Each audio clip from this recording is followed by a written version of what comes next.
سمجھائیں، انہیں بتائیں کہ اللہ کی عبادت کریں۔ دنیا میں آنے کا ان کا مقصد کیا ہے، اور دنیا سے جانے کے بعد اللہ رب العالمین ان کو جو انعامات سے نوازے گا، جو اکرام سے نوازے گا، جو جنت کے اندر داخل کرے گا، وہ کون سے کام کرنے کے ہیں جو کرے گا آدمی، پھر اللہ رب العالمین جنت کے اندر داخل کریں گے، وہ کام انہیں بتائیں۔ ہر زمانے میں، ہر قبیلے میں، ہر علاقے میں اللہ نے نبیوں کو مبعوث فرمایا۔ سب سے آخر میں ہمارے آپ کے نبی حضرت محمد مصطفیٰ احمد مصطفیٰ صلی اللہ علیہ وسلم دنیا کے اندر تشریف لائے۔ آپ نے بھی لوگوں کو ایک اللہ کی دعوت دی، ایک اللہ کی طرف بلایا، اور لوگوں کو سمجھایا کہ لوگوں، اس دنیا میں تم اللہ رب العالمین کی مرضی سے آئے ہو، اللہ کے مرضی کے مطابق زندگی گزارو، اللہ کو ایک جان کر، اللہ کو ایک مان کر، اس کی عبادت کر کے اس دنیا سے جب جاؤ تو اللہ راضی ہو، ایسے ہی عبادت کرو۔ اللہ کے رسول صلی اللہ علیہ وسلم نے بھی دعوت دی۔ آپ کے ساتھ جو صحابہ کرام رضی اللہ عنہ اجمعین تھے، ان کا بھی یہی کام تھا کہ وہ بھی لوگوں کو دعوت دیتے تھے، ایک اللہ کی طرف بلاتے تھے۔ بالآخر بڑی محنت کی، بڑی کوشش کی، پھر ایسے لوگ ہو گئے دنیا کے اندر جو اللہ کی عبادت کرنے والے تھے، اور ایسی عبادت اللہ رب العالمین کی کرتے تھے کہ فرشتوں کو بھی رشک آتا تھا کہ ان کی عبادت اللہ رب العالمین کی کیسے عبادت کرتے ہیں۔ جو ہم انبیاء علیہ السلام کے بعثت سے دور ہو گئے، ان کے زمانے سے دور ہو گئے، صحابہ کے زمانے سے دور ہو گئے، تبع تابعین کے زمانے سے ہم دور ہو گئے، ہمارے اندر گناہ آتے چلے گئے۔ جو دین کی باتیں تھیں وہ ہماری زندگیوں سے نکل گئیں، اور نئی نئی چیزیں جو ہمارے دین کے اندر نہیں تھی، اسلام کے اندر نہیں تھی، مسلمانوں نے وہ چیزیں اختیار کر لی۔ ابھی جو مہینہ چلا، رجب کا مہینہ چل رہا ہے، اس مہینے میں بھی لوگ بہت خرافاتیں کرتے ہیں، بہت سے گناہ کے کام کرتے ہیں۔ حالانکہ اگر قرآن مجید پڑھتے، اللہ کے رسول صلی اللہ علیہ وسلم کی سیرت پڑھتے، صحابہ کرام رضی اللہ عنہ اجمعین کی زندگی پڑھتے، تب ہمیں پتہ چلتا ہے یہ مہینہ کون سا مہینہ ہے۔ ہم آج تو پہلی بات اسلام کے مہینوں کے نام ہمیں آتے ہی نہیں، ہمیں معلوم ہی نہیں کہ اسلام کا نیا سال کب شروع ہوتا ہے اور اسلام کے مہینے کون سے ہیں۔ مہینوں کو تو چھوڑ دیجئے، سال کو تو چھوڑ دیجئے، ہمیں اپنے نبی کی بھی تاریخ نہیں پتہ، ہمیں اپنے نبی کے بھی بارے میں معلوم نہیں، نہ ہمیں اللہ کے نبی صلی اللہ علیہ وسلم کے بارے میں معلومات ہے، نہ ہم یہ جانتے ہیں کہ آپ صلی اللہ علیہ وسلم کے والدین کا کیا نام تھا، نہ ہم یہ جانتے ہیں کہ ہمارے نبی صلی اللہ علیہ وسلم کے دادا کے کیا نام تھا، نہ ہم یہ جانتے ہیں کہ نبی صلی اللہ علیہ وسلم دنیا کے اندر کب آئے تھے، کون سا مہینہ تھا، کس تاریخ کو آئے تھے، ہم نہیں جانتے۔ ہاں، ہم سے اگر کوئی پوچھ لے کہ گویوں کے نام بتاؤ، گویوں کے ان کے باپ دادا کے نام بتاؤ، ہم بتا دیں گے۔ ہمیں دنیا کے بارے میں معلومات ہیں، لیکن دین کی، اسلام کی ہمیں معلومات نہیں ہیں، نہ ہم جاننے کی کوشش کرتے ہیں۔ سچ بتاؤ، اتنے بڑے مجمع میں کسی کو پتا ہے کہ اللہ کے رسول صلی اللہ علیہ وسلم کی نماز جنازہ کیسے ہوئی، کس نے پڑھائی؟ ہم کہتے تو ہیں اللہ کے رسول صلی اللہ علیہ وسلم سے ہمیں عشق ہے، ہمیں بے حد محبت ہے، لیکن اگر کوئی کافر، کوئی مشرک تم سے پوچھ لے کہ اللہ کے رسول صلی اللہ علیہ وسلم کی نماز جنازہ کس نے پڑھائی، سچ بتاؤ، ہم بتا دیں گے۔ دل پہ ہاتھ رکھ کے بتاؤ، ہم بتا دیں گے۔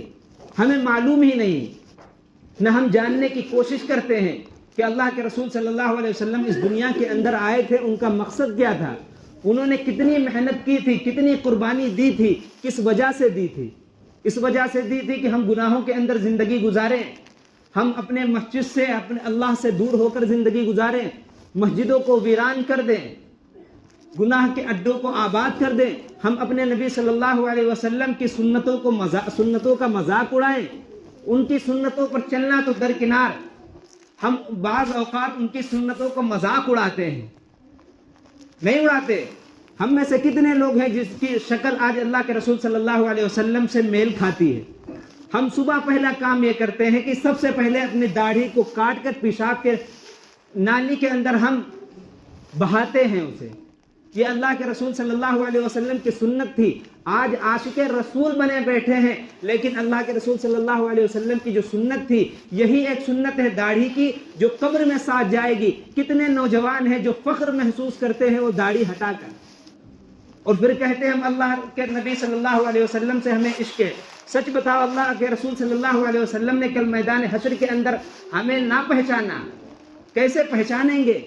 کوئی جھلک ہمارے اندر پائی ہی نہیں جاتی کہ رسول اکرم صلی اللہ علیہ وسلم ہمیں پہچان لے۔ اگر میدان حشر کے اندر ہمیں اللہ کے رسول صلی اللہ علیہ وسلم نے نہ پہچانا، کہا جاؤ فرعون کے ساتھ کھڑے ہو، جاؤ اپنے زمانے کے کافروں کے ساتھ کھڑے ہو، سچ بتاؤ ہمارا کیا حال ہوگا؟ یہ سوچنے کی بات ہے کہ نہیں ہے؟ یہ غور فکر کرنے کی بات ہے کہ نہیں ہے کہ ہمارا تعلق آج مسجد سے، اسلام سے کتنا دور ہو گیا؟ ہم چھوٹی چھوٹی باتوں کو اسلام کی نہیں جانتے، خرافات میں لگے ہوئے ہیں جو ہمارے باپ دادا کرتے چلے آئے، ہمیں وہ کرنا ہے، ہم نے یہ طے کر لیا، وہ دین میں ہو یا نہ ہو ہمیں کرنا ہے۔ ہاں اگر دین کے اندر جو چیزیں ہیں، اگر کوئی مولوی صاحب بتا دے، امام صاحب بتا دے، مؤذن صاحب بتا دے، ہم نہیں مانتے، ہم تو کہتے ہیں ہمارے یہاں ایک شروع سے چلتا ہی آ رہا ہے۔ یہی تو کفار مکہ کہتے تھے جب اللہ کے رسول صلی اللہ علیہ وسلم نے انہیں دعوت دی، کہا ایک اللہ کی عبادت کرو، وہ بڑے تعجب میں پڑے گئے کہ کیسے ہم ایک اللہ کی عبادت کریں؟ ہمارے 360 معبود ہیں، وہ ایک کام کرتے ہیں، ہم کیسے عبادت کر لیں؟ ہمارے باپ دادا ان کی عبادت کرتے چلے آئے ہیں، آپ کہتے ہیں ایک اللہ کی عبادت کریں۔ آج وہی جملہ ہم بھی دہراتے ہیں کہ ہمارے یہاں یہ کام ہوتا ہے، ہم کریں گے۔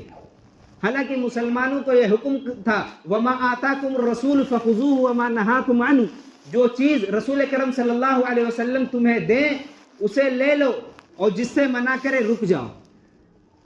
جو چیز رسول کرم صلی اللہ علیہ وسلم نے بتا دیا اسے تم کرو، اور جو چیز رسول کرم صلی اللہ علیہ وسلم نے جس چیز سے منع کر دیا تمہارے ذمہ داری ہے بلکہ فرض ہے کہ تم اس سے رک جاؤ۔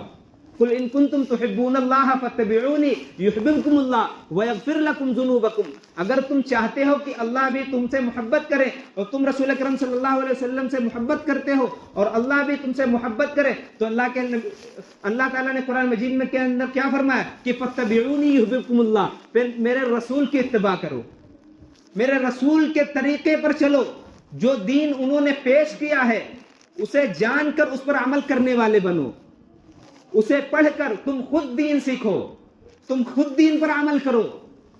آج ہمارے پاس قرآن پاک موجود ہے، رسول اکرم صلی اللہ علیہ وسلم کی سیرت موجود ہے، حضرات صحابہ کرام رضی اللہ عنہ اجمعین کے باقیات موجود ہیں، ہمیں چاہیے کہ ہم خود پڑھیں، خود دین سیکھیں، خود اس پر عمل کریں۔ لیکن کتنے لوگ ہیں جو سیکھنے کی کوشش کرتے ہیں؟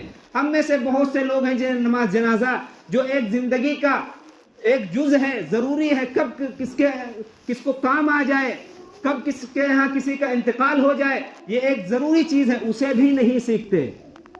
کتنے لوگ ہیں جنہیں نماز جنازہ پڑھنے کا طریقہ نہیں آتا اور یہ ہلکی بات سمجھتے ہیں، بتا دیا جاتا ہے ہم سن لیتے ہیں، لیکن پھر سن کر وہ کانوں سے نکال لیتے ہیں۔ یہ جو مسجدوں کے اندر جمعے کے دن اور جلسوں کے اندر یہ بتایا جاتا ہے، یہ مزے لینے کے لیے نہیں بتایا جاتا کہ آپ سن لیں، بس وہ اپنا کام کر کے چلے گئے، تم اپنا کام کرو، نہیں، بلکہ جو سنا ہے اس پر عمل کرنے کی نیت سے سنو۔ اگر ایسے ہم سنیں گے، پوری زندگی سنتے رہیں گے، پھر قبر میں چلے جائیں گے، تب ہم کہیں گے اللہ سے رب ارجعون لعلی اعمل صالحا، اے اللہ ہمیں واپس بھیج دے تاکہ ہم نیک اعمال کریں، تاکہ ہم اچھے اعمال کریں، ہم دین سیکھیں۔ اللہ کہیں گے اب دوبارہ دنیا کے اندر بھیجنے کا تصور نہیں۔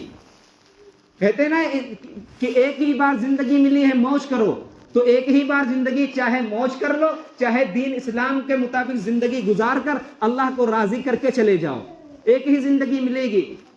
پر ہم نے اس کا تصور کیا بنا لیا کہ ایک زندگی ملی ہے، باقی آگے دیکھیں گے، آگے کچھ نہیں دیکھنا، آگے تو فیصلے کے دن ہے۔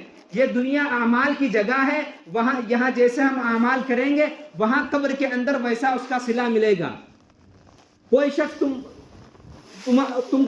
انتقال ہو جائے، مر جاؤ، انتقال تمہارا ہو جائے، پھر چاہے جتنی دعا کرے، چاہے جتنا کوشش کرے، تمہارے اعمال نامہ وہ بند ہو چکا ہے، تمہارے اعمال نامے میں اس کی نیکیاں نہیں لکھی جائیں گی۔ تم یہاں اس زندگی میں جو کر کے چلے گئے وہی تمہارے اعمال نامے میں لکھا جائے گا.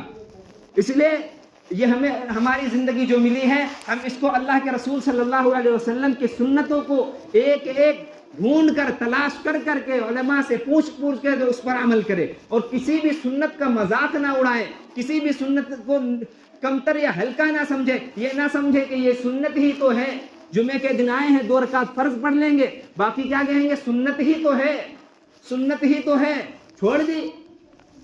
جس طرح فرض ضروری ہے ادا کرنا, اسی طرح سنتوں کو پورا کرنا ضروری ہے. ہم یہ سمجھتے ہیں کہ یہ سنت ہے, بس سنت ہی تو چھوڑی, فرض پڑھ لی, حالانکہ ہم فرض بھی پورے نہیں کرتے.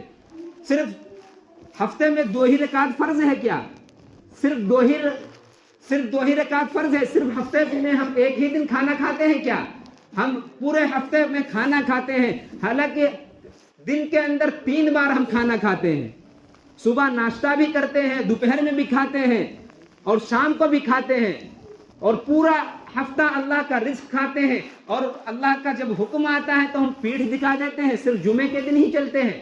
جب پورا ہفتہ ہم نہیں ڈرے, نہ سنیچر کو ڈرے نہ اتوار کو ڈرے, پورا ہفتہ جب اللہ سے نہیں ڈرے, تو جمعے کے دن کس نے کہہ دیا کہ جمعے کے دن کس نے کہہ دیا یہ پڑھنا ضروری ہے؟ ہم سے کسی نے بتا دیا کہ جو 3 جمعے چھوڑے وہ کافر ہو جاتا ہے, اسی لیے ہم جمعہ پڑھنے کے لیے آئے. کہنے لگے جو 3 جمعے چھوڑ دے وہ کافر ہو جائے, اس لیے جمعہ پڑھنا ہی ضروری ہے. حالانکہ ہم نے تو حدیث میں پڑھا ہے کہ جس نے ایک نماز بھی جان کر چھوڑ دی, اسلام میں اس کا کوئی حصہ ہی نہیں. ہم نے جو ابھی تک پڑھا ہے, عوام نے کیا پڑھا, آپ لوگوں نے کیا پڑھا, ہم نہیں جانتے. ہم نے لوگوں سے سنا کہ 3 جمعے جو چھوڑ دیں وہ کہتے ہیں کافر ہو جاتا ہے. ہمیں یہ حدیث کہیں نہیں ملی.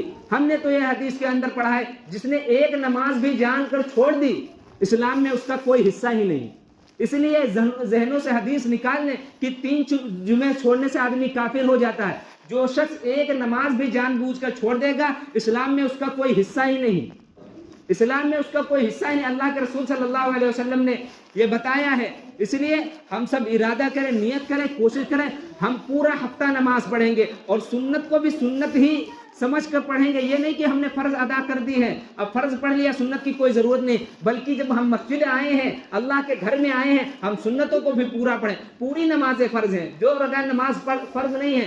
پہلے ہوتا تھا یہ کہ لوگ 2 رکعت نماز پڑھتے تھے, 4 رکعت نماز پڑھتے تھے, فرض پڑھ کر چلے جاتے تھے, گھر میں سنتیں ادا کرتے تھے. اللہ کے رسول صلی اللہ علیہ وسلم نے فرمایا تھا کہ گھروں میں بھی نماز پڑھو. اس وجہ سے وہ لوگ باہر چلے جاتے تھے. ہم میں سے کتنے لوگ جاتے ہیں جو گھر میں نماز پڑھتے ہیں؟